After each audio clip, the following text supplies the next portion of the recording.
Assalamualaikum warahmatullahi wabarakatuh. Di sini kami akan mempresentasikan hasil diskusi kelompok kami tentang aspek-aspek pembelajaran berdiferensiasi, di mana kelompoknya ada Makrifatul Khairah, Nanda Astariski Mubarakah, Nini Megawati, Rosdiana Afifah, Rizky Melinda, dan Ruci Pawicara.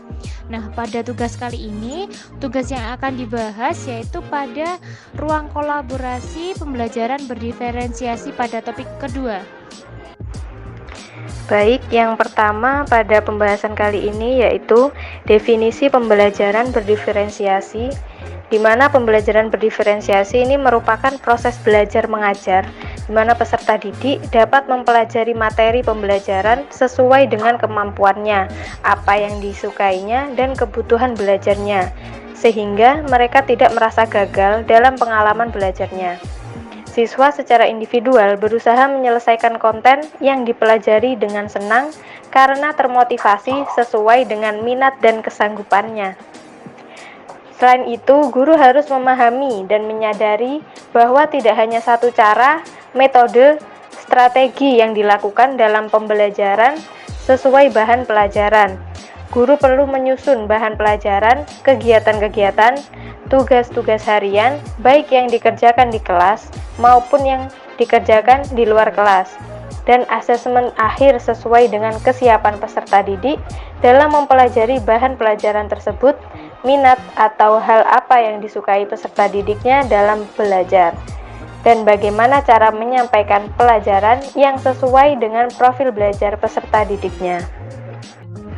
Selanjutnya, definisi diferensiasi produk. Diferensiasi pada produk berupa variasi hasil dari tugas pembelajaran atau variasi untuk penilaian hasil belajar peserta didik.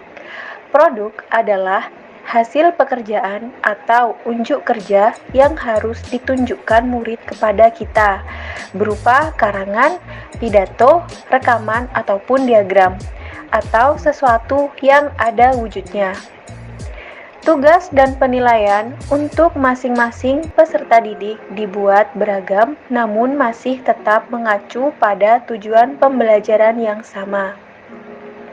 Sehingga produk harus mencerminkan pemahaman peserta didik yang berhubungan dengan tujuan pembelajaran yang diharapkan.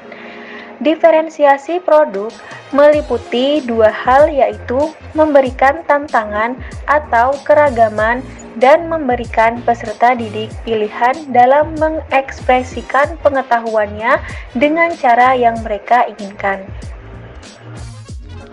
Selanjutnya, fungsi diferensiasi produk. Yang pertama, dalam pembelajaran berdiferensiasi, diferensiasi produk adalah strategi yang digunakan untuk memberikan pilihan kepada siswa dalam menyelesaikan tugas atau proyek. Hal ini bertujuan untuk memenuhi kebutuhan dan karakteristik belajar siswa yang beragam. Yang kedua, siswa diinstruksikan untuk mempresentasikan pemahamannya tentang pembelajaran dengan melaksanakan proyek, tetapi guru perlu memberikan indikator yang jelas pada peserta didik untuk membuat sebuah produk. Yang ketiga, diferensiasi pada produk ini bisa berupa konten YouTube, laporan, video, peta pikiran, dan lain sebagainya. Produk yang dibuat oleh siswa mencerminkan pemahaman mereka tentang materi pelajaran. Guru dapat menawarkan siswa pilihan produk seperti membuat model, melakukan eksperimen, atau membuat video. Guru dapat menawarkan siswa pilihan aktivitas seperti menulis esai, membuat laporan, atau menulis puisi. Pertanyaan selanjutnya yaitu ketentuan-ketentuan penerapan diferensiasi produk. Yang pertama, yaitu harus menyertakan petunjuk yang jelas untuk siswa, supaya siswa paham tentang hal yang harus mereka kerjakan. Hal ini menghindari siswa salah mengerjakan soal karena tidak paham dengan instruksinya, bukan karena gagal dalam memahami materi pelajaran. Yang kedua, yaitu guru perlu merumuskan kriteria penilaian yang paling tidak mencakup materi yang diujikan. Perilaku belajar yang diharapkan, misalnya menggunakan waktu secara efektif, bekerja mandiri, kerapian, originalitas ide, ketepatan jawaban, dan ketekunan dalam mengerjakan tugas. Poin yang ketiga yaitu tugas yang diberikan sebisa mungkin konteks dengan kehidupan sehari-hari atau yang disebut dengan pembelajaran kontekstual sehingga aplikatif dan bisa dipahami siswa dalam jangka waktu yang panjang. Lalu untuk ketentuan penerapan diferensiasi produk yang selanjutnya yaitu memberi pilihan pada siswa dengan satu atau beberapa model atau tipe tugas, misalnya dengan menjawab soal secara tertulis atau lisan atau menulis ringkasan dengan bahasa sendiri. Bisa juga membuat diagram dan lain-lain. Beberapa pilihan untuk level aplikasi antara lain membuat lukisan atau video atau mendemonstrasikan cara kerja benda atau proyek yang lainnya.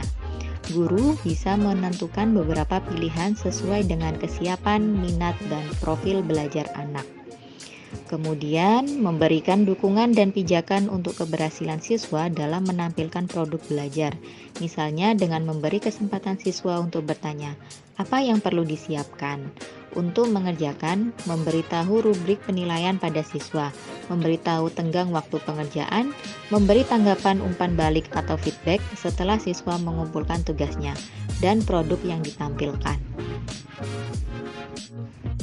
Lalu untuk yang selanjutnya mengenai diferensiasi produk, di sini ada beberapa pilihan produk akhir berupa memberikan ragam atau pilihan tugas berdasarkan gaya belajar. Yang pertama di sini ada gaya belajar visual. Contohnya adalah mengenai peta konsep visual, infografis, dan desain poster. Kemudian selanjutnya adalah gaya belajar auditori, di mana di sini contoh produknya bisa berupa podcast, diskusi, atau debat. Lalu yang selanjutnya adalah gaya belajar kinestetik, di mana produknya dapat berupa bermain peran atau membuat miniatur. Dan yang terakhir adalah gaya belajar audio visual, dengan produknya berupa video dokumenter dan juga presentasi interaktif. Selanjutnya yaitu contoh penerapan diferensiasi produk. Untuk hal ini kami mengambil materi Tata Surya pada kelas 7 Kurikulum Merdeka dengan CP atau capaian pembelajaran, yaitu peserta didik mengelaborasikan pemahamannya tentang posisi relatif bumi, bulan, matahari dalam sistem tata surya dan memahami struktur lapisan bumi untuk menjelaskan fenomena alam yang terjadi dalam rangka mitigasi bencana. Untuk tujuan pembelajarannya yaitu A. Menyebutkan macam-macam benda langit, B. Mendeskripsikan perbedaan benda-benda langit, C. Mengumpulkan informasi untuk mendukung pendapat kondisi benda langit yang paling sesuai untuk kehidupan manusia. Selanjutnya, contoh penerapan diferensiasi produk dengan memberikan ragam atau pilihan tugas berdasarkan gaya belajar, di mana pilihan produk akhir ini terbagi menjadi 3. Yang pertama visual dengan membuat mind mapping tentang bumi dan tata surya. Yang kedua audio dengan membuat podcast tentang bumi dan tata surya. Yang ketiga kinestetik dengan membuat miniatur tentang bumi dan tata surya. Selanjutnya, instrumen penilaian gaya belajar visual. Penilaian gaya belajar visual seperti membuat mind mapping tentang bumi dan tata surya. Kriteria penilaiannya meliputi ketepatan informasi, keterhubungan konsep, kreativitas, dan ketepatan bahasa. Kriteria penilaian ini terdiri dari rentang 1 hingga 5, yakni untuk 1, berkriteria tidak baik, 2, kurang baik, 3, cukup baik, 4, baik, dan 5, sangat baik. Baik, selanjutnya merupakan instrumen penilaian gaya belajar audio, di mana siswa dengan gaya belajar ini akan diberikan tugas berupa membuat podcast tentang materi yang diajarkan, yakni pada tema bumi dan tata surya.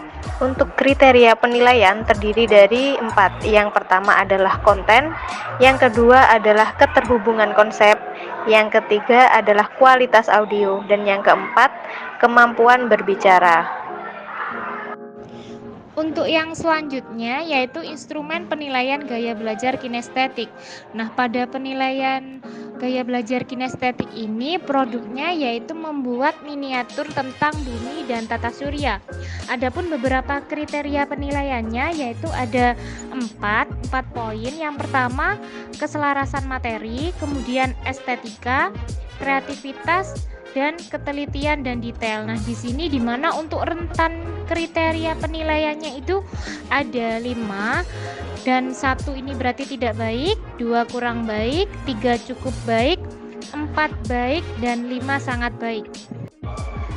Kemudian untuk yang selanjutnya berikut adalah beberapa daftar rujukan yang kami gunakan.